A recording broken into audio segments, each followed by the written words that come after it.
Hello વિદ્યાર્થી મિત્રો, આપ સૌ વિદ્યાર્થી મિત્રોનું ઓનલાઈન લેક્ચરની અંદર હું હાર્દિક સ્વાગત કરું છું। વિદ્યાર્થી મિત્રો, આજે ધોરણ 8 ની અંદર ગુજરાતીમાં પાઠ નંબર 9 દીકરાનો મારનાર પાઠ વિશે આજે આપણે અભ્યાસ કરીશું। પરંતુ મિત્રો, એ પહેલા આપણે આ પાઠને લગતી થોડીક માહિતી છે એ મેળવી લઈએ, જેથી કરી અને એ બાબતો આપણને સારી રીતે આવડી જાય। વિદ્યાર્થી મિત્રો, તમે જોયું હશે કે ભાઈ પાઠ નંબર 9 જે દીકરાનો મારનાર છે, જેના લેખક છે ઝવેરચંદ મેઘાણી। પાઠનો સાહિત્ય પ્રકાર છે લોકકથા। તમે અગાઉ પહેલા લેક્ચરની અંદર જોયેલું હશે કે આપણે જોયું આ એક સત્ય ઘટના છે, એટલે કે એક સચોટ વાર્તા છે જે લોકકથા દ્વારા આપણા સુધી પહોંચાડવાનો પ્રયત્ન ઝવેરચંદ મેઘાણીએ કરેલો છે। વિદ્યાર્થી મિત્રો, તમે જોયું કે ભાઈ જે મંદોદર ખાન છે, જેનો 8 વર્ષનો દીકરો છે, ધૂળેટીના તહેવારની અંદર ઘેરૈયાઓ સાથે ધૂળેટી રમી રહ્યો છે। તે સમયે ગામના પાદરની અંદર એક મહેમાન છે એ આવે છે અને એ ગાંડા ટોળાને પોતાનાથી દૂર રાખવા માટે હવાની અંદર એ તલવાર છે એ ફેરવે છે। તે સમયે એ તલવારનું જ્ઞાન છે એ તલવાર સાથે હોય છે, પરંતુ ગામડાની ધૂળેટી આપણે જોયું કે એક પ્રકારનો કાળો કોપ છે, અસહ્ય જુલ્મ છે, ગારો છે, માટી છે, સાણ છે, બીજી કોઈ ગંદી વસ્તુઓ છે, જેનાથી ગામડાના લોકો એકબીજાને રોળે છે। મહેમાન આ બધી વસ્તુઓથી દૂર રહેવા માંગે છે અને એ હવાની અંદર તલવાર ફેરવે છે। મહેમાનને એમ છે કે હું તલવાર ફેરવીશ તો આ ગાંડું ટોળું મારાથી દૂર રહેશે, પરંતુ એ ધૂળની આંધી અથવા તો ધૂળના ગોટાઓની અંદર મહેમાનનું જે જ્ઞાન છે એ ક્યારે તલવારથી જુદું પડી જાય છે તેની મહેમાનને ખબર રહેતી નથી અને અજાણતા મંદોદર ખાનનો જે 8 વર્ષનો પુત્ર છે એના ગળાની અંદર એ તલવાર દ્વારા એક લસરકો લેવાય છે અને ગળાની ભૂંગળી ઉપર તલવાર લાગવાને કારણે એ 8 વર્ષના બાળકનું ત્યાં મૃત્યુ થઈ જાય છે। તે મૃત્યુ થતાની સાથે ગામના લોકો છે એ બેકારા કરવા લાગે છે અને કહે છે કે ભાઈ જે મહેમાન આપણા ગામની અંદર આવેલા છે એ મહેમાને આપણા કુંવરને માર્યું। અને આ શબ્દ સાંભળતાની સાથે ચારણ છે એ તરત જ દોડે છે, કોઈ પણ જાતનો વિચાર કર્યા વિના, જેમ કોઈ ગાંડો માણસ દોડતો હોય એ રીતે એ દોડવા લાગે છે, સીધી વાટે જાય છે। જેવી મંદોદર ખાનને ખબર પડે છે એટલે તરત જ મંદોદર ખાન છે એ પોતાની રોસડી ઘોડી સાથે તલવાર લઈ અને એ માણસ જે દિશા તરફ જાય છે એ દિશા તરફ દોડે છે। ત્યારબાદ એ મહેમાન છે ને એવી ખબર પડી કે ભાઈ દોડીને દૂર જઈ શકીશ નહીં, કારણ કે ગમે ત્યારે મારું મૃત્યુ છે એ થઈ જશે, એટલે પોતે ઊભો રહી જાય છે અને મંદોદર ખાન છે એની સાથે વાત કરે છે અને અંતે મંદોદર ખાન છે એ પોતાની ઘોડી અને તલવાર એ માણસને સોંપે છે અને કહે છે કે ભાઈ ઝડપથી તું અહીંયાથી ભાગી જા। ત્યારબાદ આપણે આપણા પાઠને આગળ જોઈએ।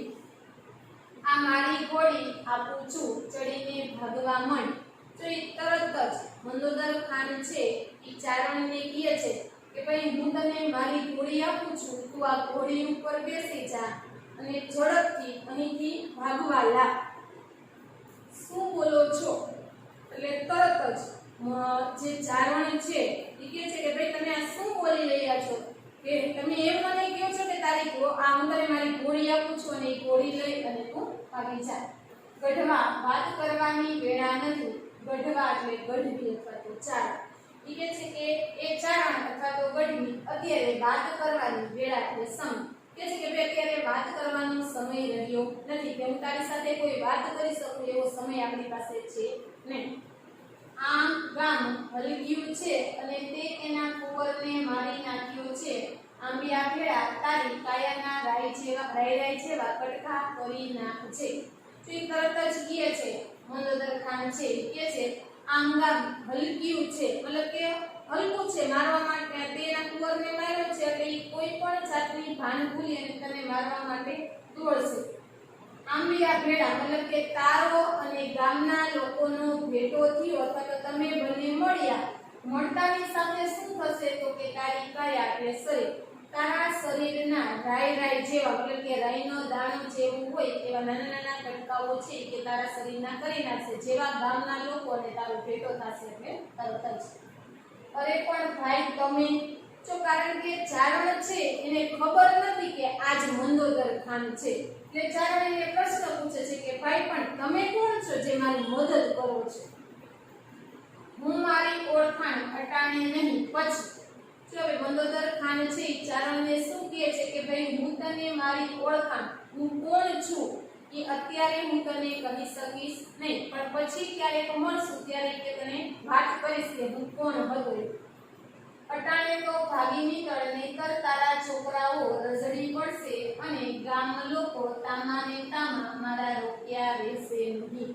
જો મંદોદર ખાન છે ચારણને શું કહે છે તું ઝડપથી આ સ્થળેથી અહીંથી ભાગી જા જો તું ઝડપથી નહીં ભાગ અહીંયાથી તો કે તારા છોકરાઓ છે રઝળી પડશે શું તમે એવું કીધું હતું કે જેવા ગામના લોકો અને તારો ભેટો થશે એટલે તરત જ કે છે એ લોકો તને મારી નાખશે એટલે તારા છોકરો છે એ બાપ વગરના થઈ જશે રઝળવા મળશે ને ખાવાની કોઈ જરૂરિયાતો પૂરી થઈ શકશે નહીં એ કે છે હું ગામના લોકોને ગમે એટલો રોકવાનો પ્રયત્ન કરીશ તેમ છતાં પણ એ મારાથી રોકાશે નહીં હું એને ચાલી શકીશ નહીં અથવા એ કહે છે કે લોકોને હું મનાવી શકીશ નહીં કે તમે આને મારો પણ બાપ તારું નામ એટલે ચારણ કોઈ પૂછે છે એ બધું ઠીક છે પણ તેમ છતાં કે તું મને તારું નામ જણાવ કે તમે કોણ છો અરે નામ ખુદાનું કહીને મંદોદર ખાન દોડ્યા તો મંદોદર ખાન શું કરે છે કે નામ કોનું તો કે ખુદા એટલે ઈશ્વર કે તું એમ જાણી લે કે ભાઈ મારું નામ છે ઈશ્વરનું નામ છે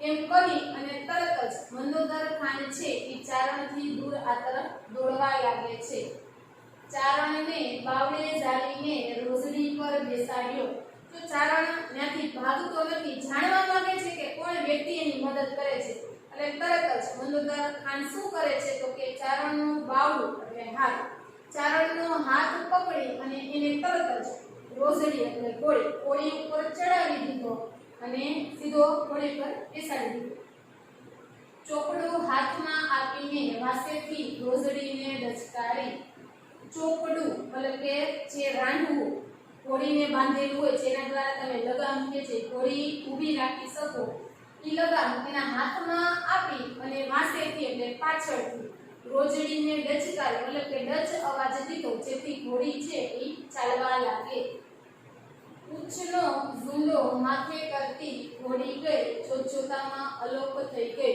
તો જેવું મંદોદર ખાને પાછળથી એને ડચકારી એટલે તરત જ ઘોડીએ શું કર્યું કે પોતાની જે પૂંછડી છે એ પૂંછડીનો ઝૂંડો અથવા તો પોતાની પૂંછડી છે એ ઊંચી કરી લીધી અને તરત જોતામાં એટલે ટૂંક સમયની અંદર જ એ ઘોડી છે એ અલોપ થઈ ગઈ અલોપ થઈ જવી મતલબ કે એનાથી ગાયબ થઈ ગઈ હવે ઘોડી છે એ દેખાતી બંધ થઈ ગઈ મંદોદર ખાન અડવાણા પગે પાછા ચાલ્યા આવે છે તો મંદોદર ખાન છે શું કરે છે અડવાણા એટલે ઉઘાડા પગે એ તરત જ પાછા ચાલી આવે છે મતલબ કે ગામ લોકો એને સામે મળે એટલે પોતે ગામ તરફ પાછા ફળ્યા રાંગમાં રોઝડી નથી કાંખમાં તલવાર નથી તો બધા લોકોએ આવીને જોયું તો શું હતું તો કે છે એના રાંગમાં મતલબ કે સવાર થવા માટે એની પાસે શું નથી રોઝડી એટલે કોણ તો કે ઘોડી સવાર થવા માટે અથવા તો ઘોડી ઉપર બેસવા માટે મંદોદર ખાન પાસે પોતાની ઘોડી નથી કાંખમાં એટલે કમરની અંદર કમરમાં જે મંદોદર ખાન તલવાર દબાવતા હતા એ તલવાર પણ મંદોદર ખાન પાસે હતી નહીં ગામ લોકોએ દોડીને પૂછ્યું કાં બાપુ તો ગામના બધા લોકો છે વિચારવા પડી ગયા કે ભાઈ મંદોદર ખાન તો ખૂબ જ શક્તિશાળી અથવા તો તાકાતવર માણસ છે તો કેમ આ માણસ આ રીતે ચાલ્યો આવે છે કે જેના હાથમાં પોતાની ઘોડીની લગામ નથી કાંખમાં દબાવેલી તલવાર નથી તો કે છે આમ કઈ રીતે બાપુ તમે આવો છો મારો લોટકો આદમી મને જીતવા જ ન દીધો ને તલવારને ઘોડી બેઉ લઈ ગયો તો મંદોદર ખાન છે એ ગામ લોકો પાસે આવી અને ખોટું બોલે છે અને કહે છે મારો લોટકો એટલે એ કહે છે મારો જે માણસ હતો લોટકો એટલે ખૂબ જ તાકાતવર અથવા તો શક્તિશાળી આદમી એટલે માણસ કે છે ભાઈ માણસ તો ખૂબ જ શક્તિશાળી અથવા તો તાકાતવર હતો. એ એટલો તાકાતવર હતો કે એને મને જીતવા જ ન દીધો, કે હું એની સામે જીતી શક્યો નહીં, કે હું હારી ગયો. અને કે છે મારી પાસે જે મારી તલવાર હતી અને જે મારી ઘોડી હતી, એ તલવાર અને ઘોડી બે લઈ ગયો. એટલે કે આ બે વસ્તુઓ સાથે લઈ અને એ ચાલ્યો ગયો. અરે રાખો બાપુ, રાખો એટલે રહેવા દો. ગામ લોકો છે એ તરત જ કહે છે અરે રહેવા દો બાપુ, રહેવા દો. કારણ કે ગામના લોકો છે એ મંદોદર ખાનને ઓળખે છે, એને ખબર છે કે ભાઈ મંદોદર ખાન છે કેટલો શક્તિશાળી છે, કેટલો તાકાતવર છે, ને શું કરી શકે એમ છે. એટલે બધા લોકો એકસાથે કહેવા લાગ્યા કે ભાઈ રહેવા દો બાપુ, તમે રહેવા દો. વસ્તીએ ખીજાઈને કહ્યું, વસ્તી મતલબ કે ગામના લોકો જેની સાથે રહેતી હતી, જેની પ્રજા હતી, તરત જ કહેવા લાગ્યા અને ખીજાવા લાગ્યા કે ભાઈ આ બધી વસ્તુઓ તમે રહેવા દો. ફણીધરના માથેથી મણી લઈ જાય તો જ મંદોદર ખાનની રાનોમાંથી રોજડી લેવાય. તો ગામના લોકો એક ઉદાહરણ આપતા સમજાવે છે. ફણીધર, તમે ઘણી વખત એવું સાંભળેલું હોય કે ભાઈ નાગ પાસે નાગમણી હોય છે. એ ફણીધર નાગ એની પાસે જ નાગમણી હોય. કે છે આ નાગ પાસેથી નાગમણી લેવી જેટલી મુશ્કેલ છે, કે એટલું જ મુશ્કેલ કાર્ય શું છે તો કે મંદોદર ખાન પાસે રહેલી એની જે સવાર થયેલી ઘોડી હતી, આ ઘોડીને લેવી એટલી જ મુશ્કેલ છે જેટલી મુશ્કેલ નાગ પાસેથી એની નાગમણી છીનવવી છે. જેમ નાગમણીને કોઈ લઈ શકતું નથી, એવી જ રીતે મંદોદર ખાન પાસેથી કોઈ ઘોડી છે એ છીનવી શકે નહીં. ખાલા મૂર્ખ શું બનાવો છો? ખાલા એટલે નકામા. કે છે તમે અમને નકામા શું કામને મૂર્ખ બનાવો છો?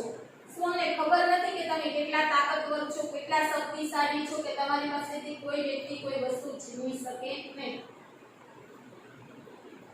7 કોટનો એક દીકરો એના મારનારને ઉલટો ભગાવ્યો. હવે ગામના લોકો શું કહે છે, તમારે શું હતું તો કે 7 કોટનો દીકરો, જેનો અર્થ એવો થાય કે ભાઈ 7 દીકરીઓ પછી આવેલો એક દીકરો, અથવા તો ખૂબ જ વહાલો અથવા તો ખૂબ જ લાડકો એવો તમારે એક જ દીકરો હતો. અને આ દીકરાને કે જે માણસ મારીને ગયો, એ માણસને તમે શું કર્યું કે ઉલટાનું એને સાથ આપીને એથી ભગાડ્યો. તમારા દીકરાને મારીને કે કોઈ માણસ જાય છે તો તમે એની મદદ કરીને એથી ભાગવામાં કે જવાબ દો. લ્યો હવે જાતિ કરો, દરબારે શાંતિથી જવાબ આપ્યો. તો મંદોદર ખાન શું કરે છે, લ્યો જાતિ કરો, મતલબ કે આ વાતને તમે રહેવા દો કે ભાઈ મારો 7 કોટનો દીકરો હતો એને મેં ભગાડ્યો, જે બન્યું તે વાતને કે તમે રહેવા દો, તમે શાંતિ રાખો અને જે ક્રિયાઓ કરવાની છે તે તરફ જુઓ. શાંતિ શું કરે, એને પાતાળમાંથી પણ ગોતી કાઢીશું. તો ગામના લોકો એટલા ઉશ્કેરાયા હતા કે છે શાંતિ રહી શકે એમ છે નહીં. તો કે છે આપણા કુંવરને મારીને આ માણસ અત્યારે ભલે ભાગ્યો, પણ એ કે પાતાળમાં સંતાઈ જશે તો પાતાળમાંથી પણ એ માણસને કે અમે શોધી અને ગોતી લેશું અને એને મારશું ખરા. ભાઈ મંદોદર ખાન બોલ્યા, તમે તે કાંઈ દીવાના થયા. તો હવે શું કહે છે મંદોદર ખાન છે એ બધા માણસો કે અમે માણસને પાતાળમાંથી ગોતીને પણ કાઢી લેશું. એટલે કહે છે કે ભાઈ તમે તો સાવ દીવાના એટલે પાગલ અથવા તો ગાંડા. કે છે તમે તો સાવ ગાંડા થયા છો કોઈ માણસને મારવા માટે આ રીતે. એણે શું મારા દીકરાને જાણી બૂજીને માર્યો તો? જો મંદોદર ખાન કહે છે કે શું કે માણસે મારા દીકરાને આ રીતે જાણી જોઈને માર્યો તો, એ જાણી જોઈને મારવા માંગતો હતો કે મારા દીકરાને? એને ઘેર કેવા કેટલાય દીકરા ભૂખે મરે છે જાણો છો? કે મારો તો એક દીકરો હતો, કે મારા આવા એક દીકરા જેવા એ માણસની ઘરે કેટલાય દીકરા છે, એ બધા જ દીકરાઓ એને ખાવા માટે અન્ન ન મળવાને કારણે એ લોકો ભૂખથી મરી રહ્યા છે. કોડ ભર્યો એ મારે ઉંમરે આવ્યો ને દેવગતિએ દીકરો મર્યો, એ તો ખુદા તાલાની મરજી. કોડ ભર્યો મતલબ કે કંઈક ઉત્સાહ અથવા તો ઉમંગથી કંઈક મેળવવાની ઝંખનાથી કહે છે કે એ માણસ મારા ઉંમરે એટલે મારા ઘરના દરવાજે આવ્યો અને દેવગતિ એટલે ભગવાનની ઈચ્છાથી કે મારો દીકરો છે એ મૃત્યુ પામ્યો. ઈશ્વરની એવી ઈચ્છા હશે જેના કારણે કે મારા દીકરાનું આ રીતે મૃત્યુ થયું. આપણા કિસ્મતમાં નહીં હોય એટલે ફળી ગયું. તો મંદોદર ખાન શું કહે છે કે ભાઈ મારો દીકરો મારા કિસ્મતની અંદર નહીં હોય, મારા નસીબમાં લખાયેલું નહીં હોય કે મને મારા દીકરાનું સુખ મળે, એટલા માટે કહે છે કે ઈ બાળકનું મૃત્યુ થયું અથવા તો ઈ બાળક મરી ગયું. પણ એટલા સારું હું જ આજ ઉજળે દિવસે મારા સીમાડે માથે સામી હતી આવું હાલો બેટાની મૈયત કાઢીએ. તો મંદોદર ખાન શું કહે છે કે શું એને જાણી જોઈને માર્યો નતો, પણ મારા કિસ્મતમાં એવું લખાયેલું હતું જેથી કરીને કે મારો દીકરો મૃત્યુ પામ્યો. એટલા માટે થઈ એ કહે છે આજે હું ઉજળે દિવસે રાજનો જે આ પવિત્ર તહેવાર છે, આ પવિત્ર દિવસે હું મારા સીમાડે એટલે કે મારા ગામના જમીનની અંદર અથવા તો મારા ગામના ખેતરની અંદર બીજી સામી હત્યા કરવા માંગતો નથી. આવું કરવા કે હું ઈચ્છતો નથી. કે ચાલો આપણે બેટાની મૈયત કાઢીએ, મતલબ કે એના દીકરાનું જે મૃત્યુ થયું છે અને એની જે અંતિમ ક્રિયાઓ કરવાની છે, એના શબને જે લઈ જવાનું છે, આ બધી જ ક્રિયાઓ છે એ આપણે કરીએ અને ઓલી વાતને છે એ આપણે ભૂલીએ.